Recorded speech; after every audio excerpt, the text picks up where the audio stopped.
შემეცნებით საგანმანათლებლო პროექტი რადიო კინო წარმოგიდგენთ ახალ და საინტერესო წიგნებს. პროექტი მომზადებულია სტუდია კოცის ბაზაზე.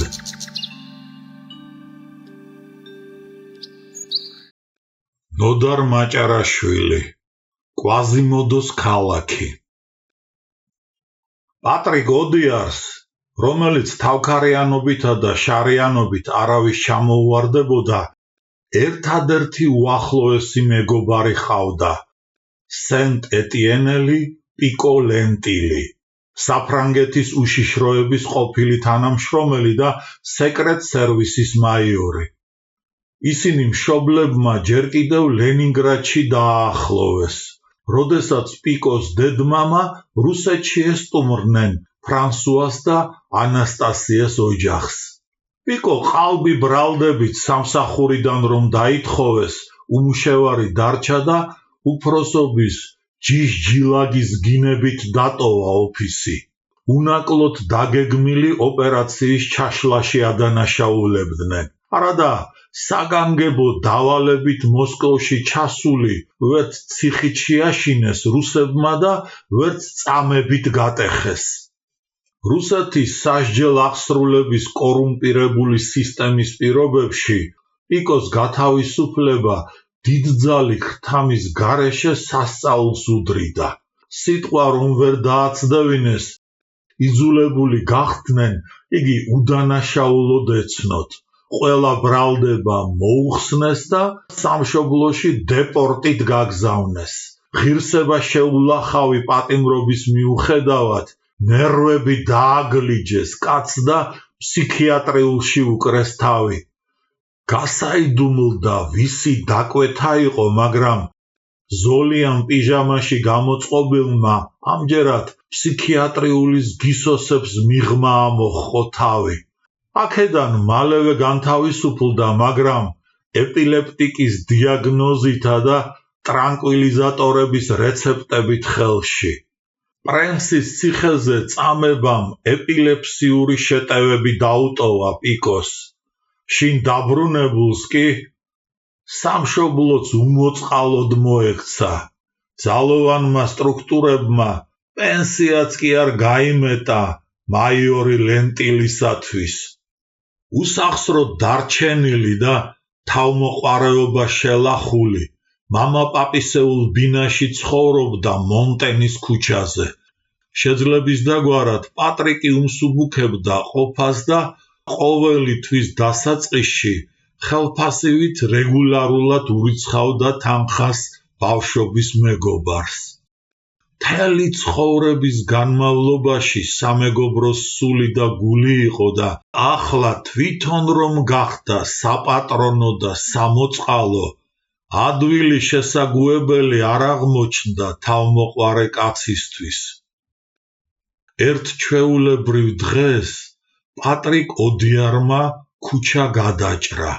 ძველი შენობის სადარბაზოში შევიდა, მესამე სართულზე ავიდა და კარზე ზარის ღილაკს თითი დააჭირა. ღია! გაისმა პიკოს დანევროზებული ხმა. აბა როგორ ხარ? რაქენი? გუშინაც დალიე? შენიშვნის ტონი შეაპარა კითხვაში პატრიკმა. მიკეტე რა კარი და ნორმალურად მომესალმე.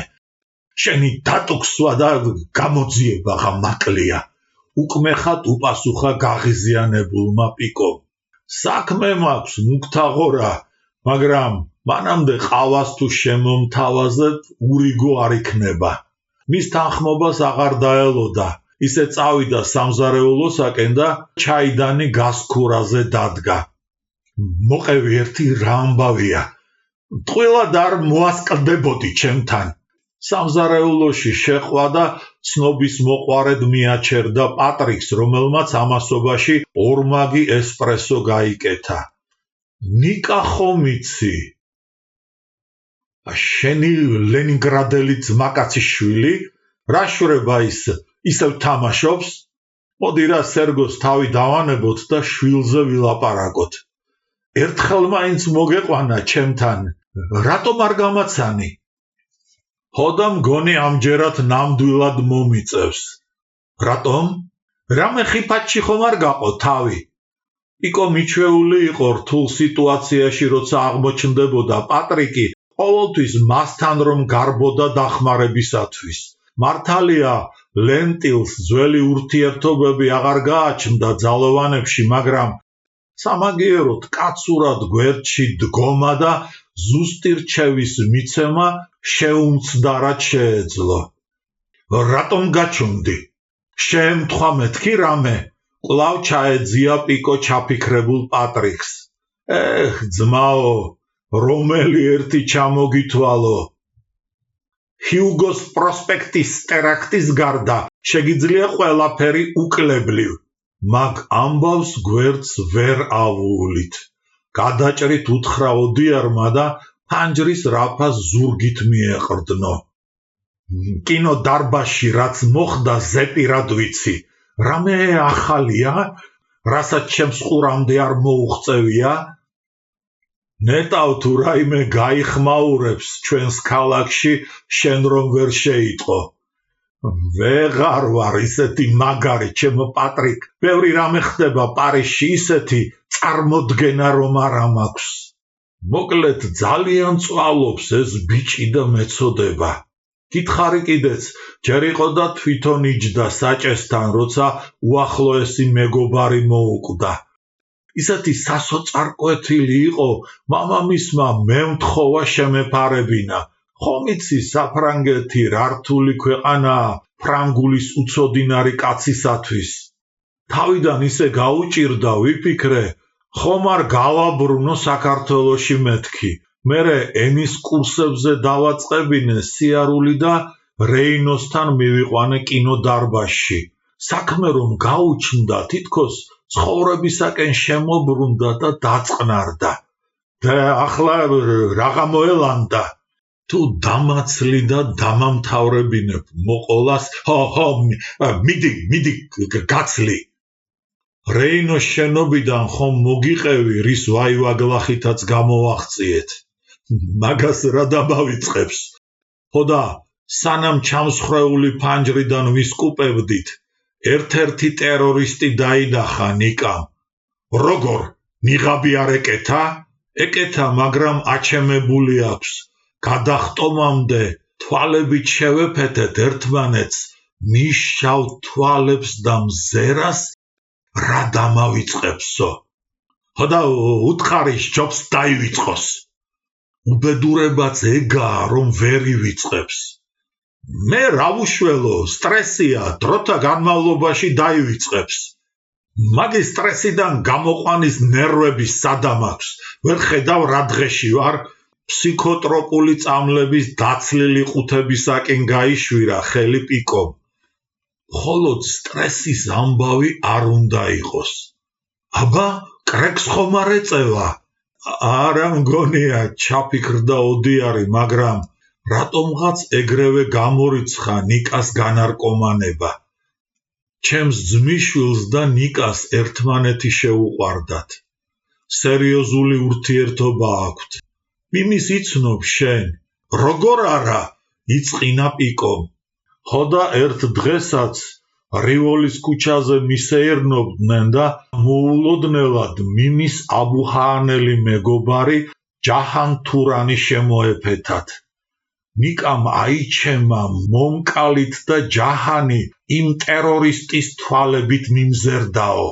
მიმტკიცებს უეჭველი ეს ნაბიჭვარია, რომ დაგვედევნა და ფანჯრიდან გვესროდაო.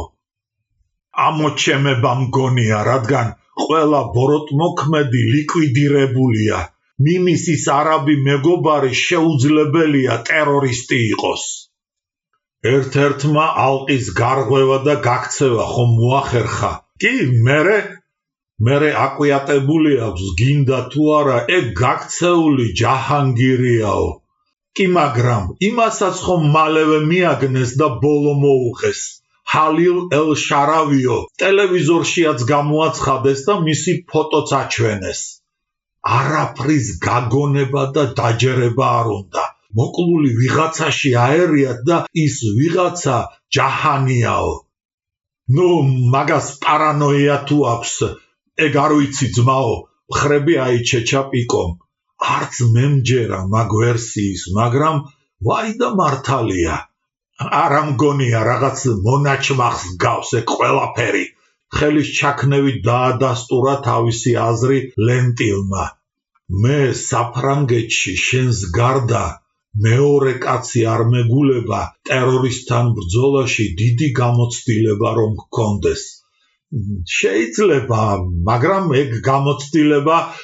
მაგრამ ეგ გამოცდილება წამში წყალში ჩამიყარეს. ერთი ეგენი მანახა რუსეთის გულაგებში ჩაყრილი და ვნახავდი, როგორ გაუძლებდნენ იმას, რაც მე გადავიტანე. ერთი მაგათი დედაც, რაც იყო. აღარ მიაბრუნა მწარე მოგონებებისაკენ პატრიკმა. კი ბატონო, მაგათი დედაც.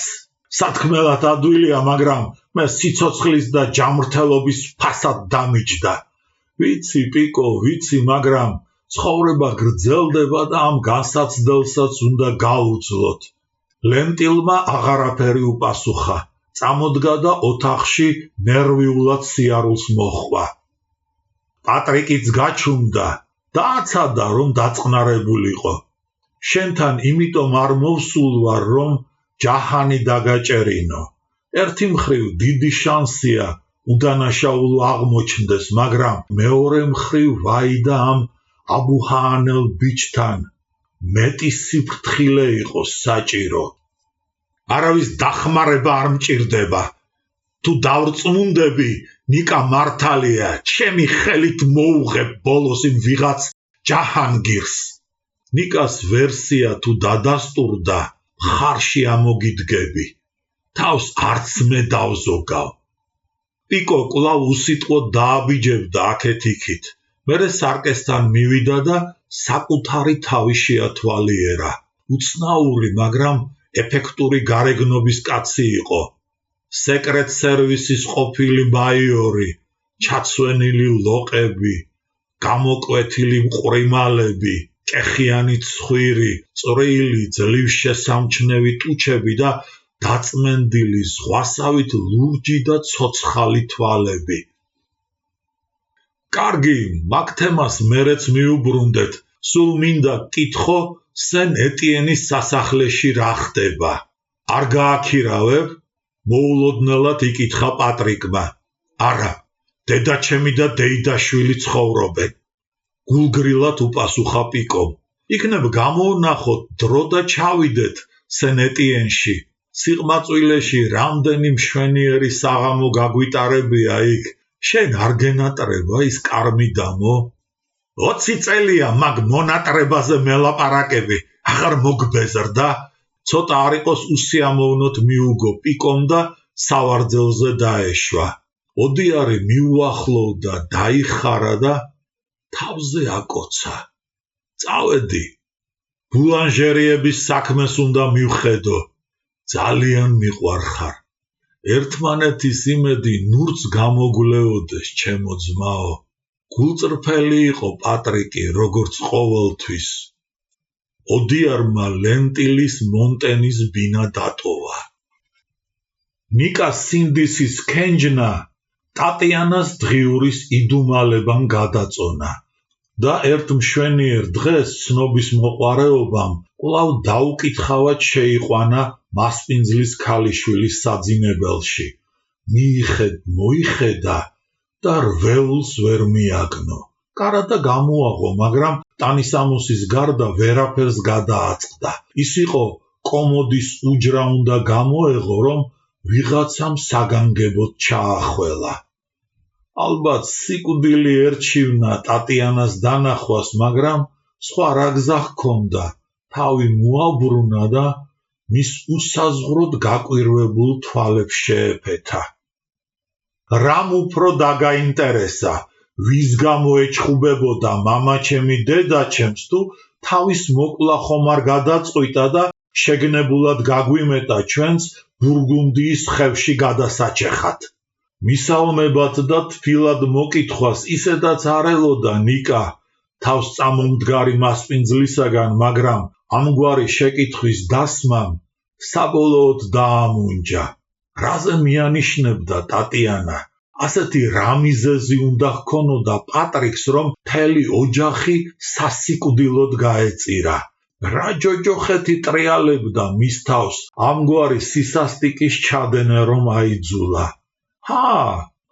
ხმა გამეცი, ნიკა, მხოლოდ მაგამ დაგაინტერესა და ჩაგაფიქრა, ყურებამდე რომ ვარ შეყვარებული, მაგან არ ჩაგაფიქრა?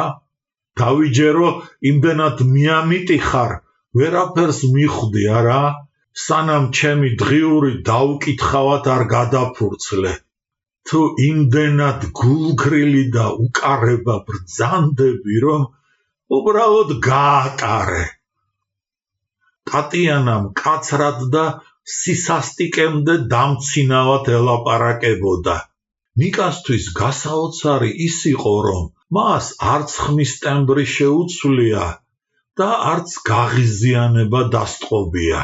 როდესაც ასე უემოციოდ გსაყვედურობენ, ეს გაცილებით უფრო გაკნინებს და გაბითურებს, რადგან ხვდები, იმდენად სამარცხვინოდ მოიქეცი, რომ უკვე არარაობად გთვლიან. გთხოვ, არაფერი არ თქვა თავის გასამართლებლად. სიტყვებს ძებნას ნუ დაუწყებ, ეგ არ მჭირდება. უბრალოდ იმაზე მიპასუხე, რაც გკითხე. რომელი ერთზე? დარცხვენილმა ნიკამ მაინც სცადა ხუმრობა. ხუმრობის გუნებაზე ბრძანდები, არა? თუ ხუმრობით გინდა დანაშაული გაიოლო. გაღიზიანება შეეწყო ტატიანას და ნიკა მიხვდა, რომ ის აღარ დაინდობდა. არა, ცდები ტატიანა, უხერხულობისაგან დამემართა. ძალიან ცუდად ვარ. რა მეხუმრება? სირცხვილისაგან ვიწვი. ამოიგმინა ნიკამ. ხომ ხედავ, არ გეკითხები, ჩემი დღიური რატომ წაიკითხე მეთქი? მესმის მარტო ხარ უცხო ქვეყანაში, უცხო სახლში. თან განსხვავებულ გარემოში აღმოჩნდი და დაიბენი. სულმა წაგძლია. შენს ადგილზე რომ აღმოჩენილიყავი, შეიძლება მეც იგივე დამმართნოდა, მაგრამ სხვისი დღიურის წაკითხვა არა კაცობა. უღირსი საქციელია და შენგან ამას არ ველოდი. არ დაგიმალავ. შენ და მინდობა დავკარგე. თავს ვერაფრით ვიმართლებ. ძალიან უნანობ. ნუ გაიკვირვებ და ნურც გამამტყუნებ. ოთახში ჩუმად შემოპარული სტუმრის რომ აღარ მჯერა არც მისი მეგობრობის, არც ერთგულების და არც გულწრფელი აღიარების. ჩემდამი შენს გრძნობას ძალიან ვაფასებ. ცდილობდი ზრუნვა და ყურადღება არასოდეს მომეკლო, მაგრამ ასეთი დამოკიდებულება საკმარისი არ აღმოჩნდა. ამ მეგობრობის ზღურბლზე გადასაბიჯებლად ორივეს რომ ბედნიერებას მოგვიტანდა, ბევრად მეტი იყო საჭირო, ბევრად მეტი. მე ეს ვერ შევძელი და გთხოვ მაპატიე. რისთვის მებოდიშები, ინვალიდი რომ შევიყვარე თუ მიმი ოდიარი რომ მამჯობინე? არც ერთისთვის და არც მეორესთვის.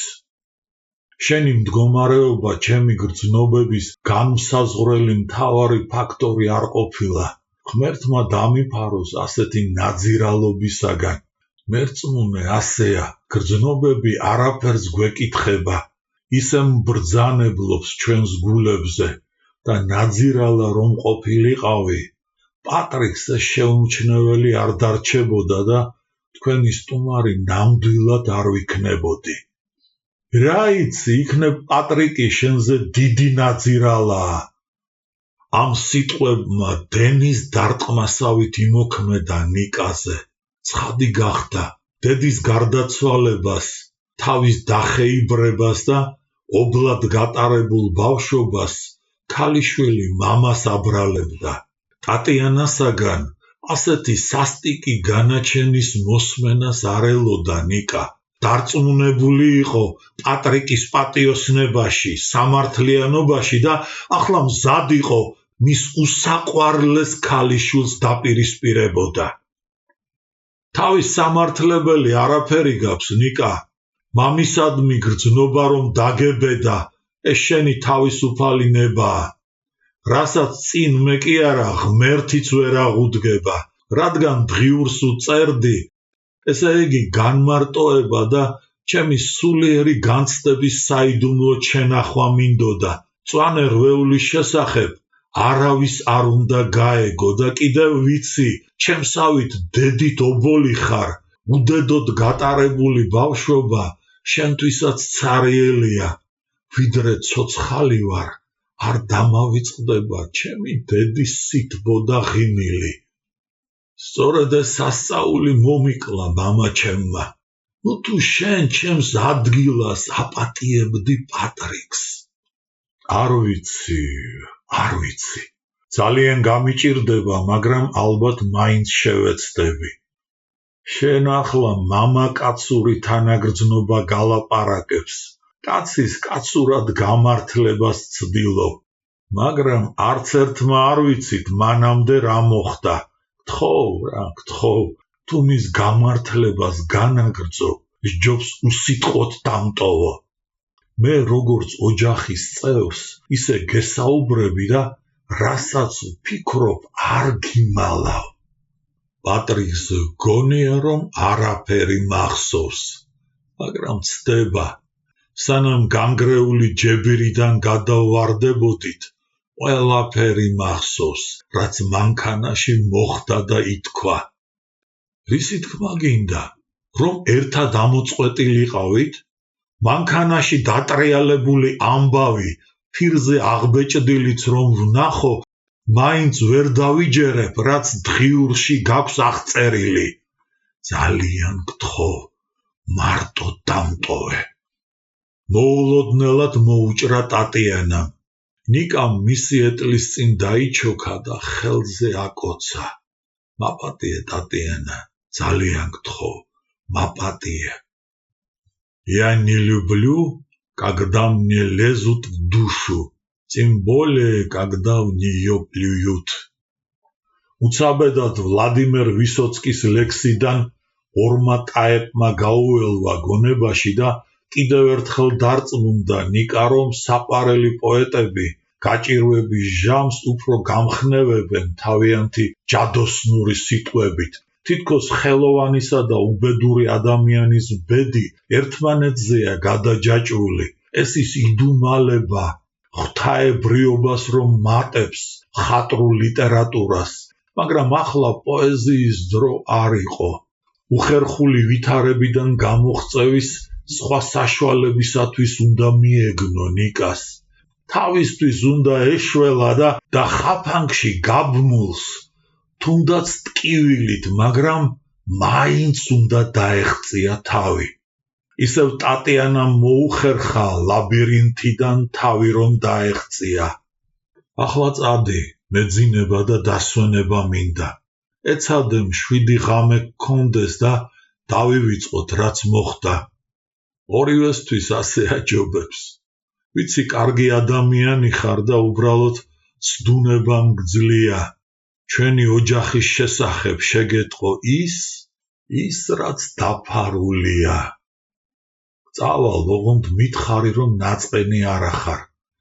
თუ ნატვრა იყოსო ნიკამ და სასწაული მოსთხოვა ტატიანას. ახლა მაგას ვერ დაგპირდები, მაგრამ ეს ყოველივე დანაშაულის გამოსყიდვას ნამდვილად ექვემდებარება. შრალად უპასუხა ტატიანამ.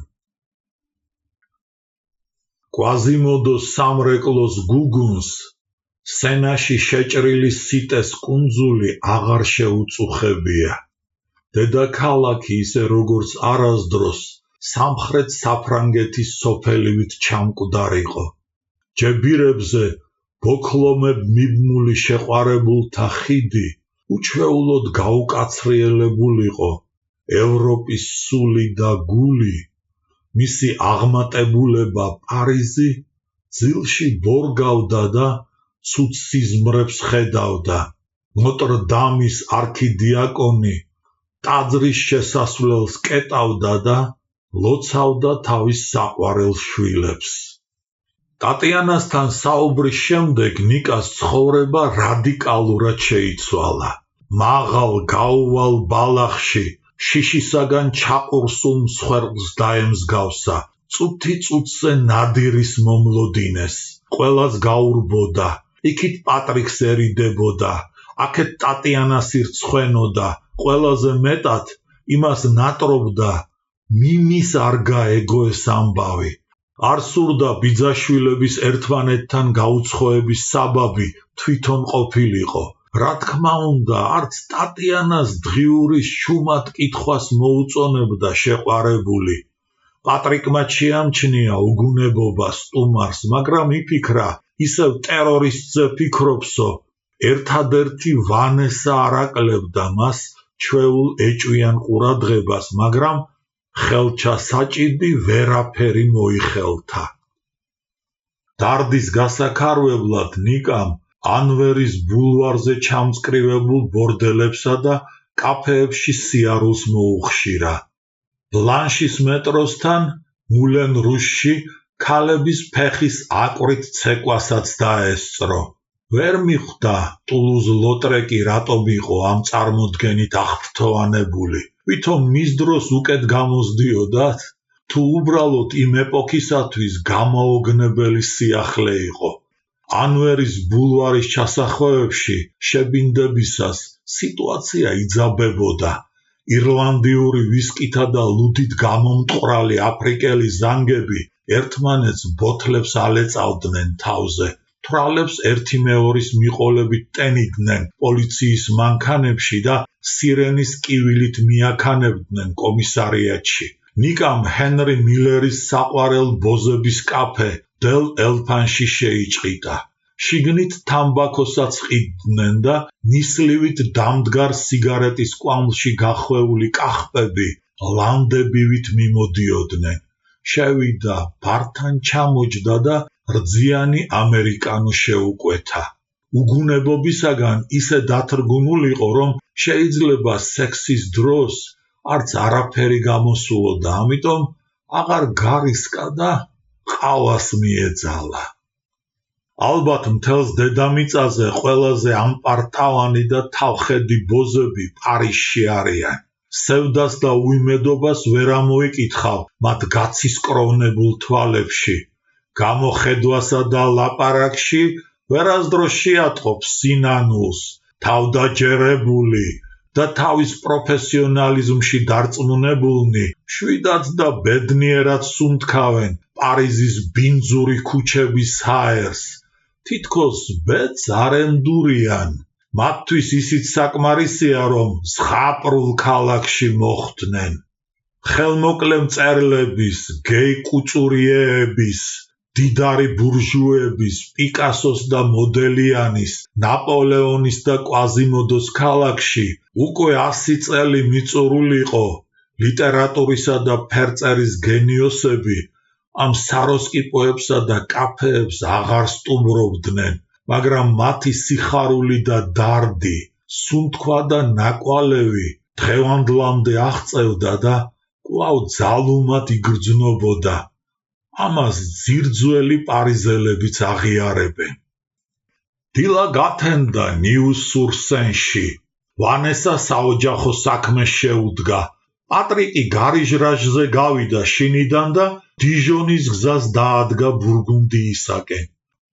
მიმი საეჭვოდ ადრიანად მივარდა ოდიარებთან. სენეგალელ მოახლეს ტატიანას და ნიკას გაღვიძება და სასტუმრო ოთახში შეკრება მოსთხოვა. 5 წუთში სამივე გაკვირვებულები ისხდნენ მისაღებში. ნიკას სახეზე წყლის შესხმაც კი ვერ მოესწრო და თვალებს გამეტებით იფშუნეტდა. მოხდა რამე? აღელვებული ჩანხარ, ჰკითხა ტატიანამ ბიძაშვილს. განსაკუთრებული არაფერი, უბრალოდ კარგა ხანია. თქვენს გამო მოსვენება დავკარგე და მშვიდად არ მძინავს. ბოლოს და ბოლოს მაინტერესებს, ძალიან მიყვარს ნიკა? პატრიკის ქალიშვილს ალმურმა გადაჰკრა სახეზე და მოულოდნელობისაგან სუნთქვა შეეკრა. თავდაპირველად იფიქრა, რომ ნიკა დღიურის წაკითხვის ამბავს მიმის მოუყვა, თუმცა გაახსენდა. მიმის კარგა ხნის წინ წააკითხა თავისი ჩანაწერები და ყველაფერი იცოდა, რასაც წერდა. ნუ თუ იმიტომ შემიძულე, რომ მან მე მამჯობინა. ტატიანა ხმას არ იღებდა. მიმისგან ასეთი უტიფრობა და თავზე დაცხრომა ვერ წარმოედგინა. ბიძაშვილი შეიძულე, შენი ერთადერთი მესაიდუმლე და უერთგულესი მეგობარი, არა? მე ხომ შენი ტკივილი და დარდი გულთან ახლოს მიმქონდა ყოველთვის და ახლა კი ჩემი დანახვაც აღარ გინდა. საკმარისია მიმი საკმარისია, შეწყვიტე. იფეთქა ნიკამ და ფეხზე წამოხდა. რატომ გავჩერდე? გონი შენც ბევრი რამ გაინტერესებს ტატიანას დღიურიდან. ახლა უკვე აღარ შეყვარებული დაინდო მიმიმ. გითხარი გაჩერდი მეთქი. თითქოს მშვიდად, მაგრამ დაბეჯითებით გაუმეორა ნიკამ და ხელი ხელზე ძვლების გატკაცუნებამდე მოუჭირა. ნეტავ თუ გეგულება ვინმე ამ სახლში, შენი რვეული ვისაც არ წაუკითხავს. ახლა უკვე გამომწვევად და ირონიულად შეეკითხა ტატიანას და საბოლოოდ გაიმეტა. შესაწყალო გოგო, გონია შენი განცდების შესახებ მხოლოდ შენ იცი, არა? ვანესასაც კი დაზუთხული აქვს შენი ჩანაწერები. ვანესა, რა სიტყვი, არ ვამბობ სიმართლეს? ახლა სახტად დარჩენილ სენეგალელ მოახლეს ჩაეძია სახე შეშლილი მიმი. ნიკამ მოთმინება დაკარგა. მიმის ხელი დაავლო, აიძულა დამორჩილებოდა და ეზოში ძალით გაიყვანა. ბოღმისაგან ლამისა სავარძლიდან ამოხტეს. ისი აქვს ჩვენი სიყვარული გაჩხერილი ყელში. არ ცხრებოდა მიმი და ვერც ხვდებოდა, რომ საშინელი სიმდაბლე გამოავლინა. მიმი აქამდე არასოდეს მოქცეულა ასე უღირსად. ნიკამ სულ სხვა ქალი იხილა, ანჩხლი და უსულგულო. ერთბაშად ჩადგა მათ შორის გაუცხოება. ნიკას მიმი ლევალუას სახლამდე არ გაუცილებია.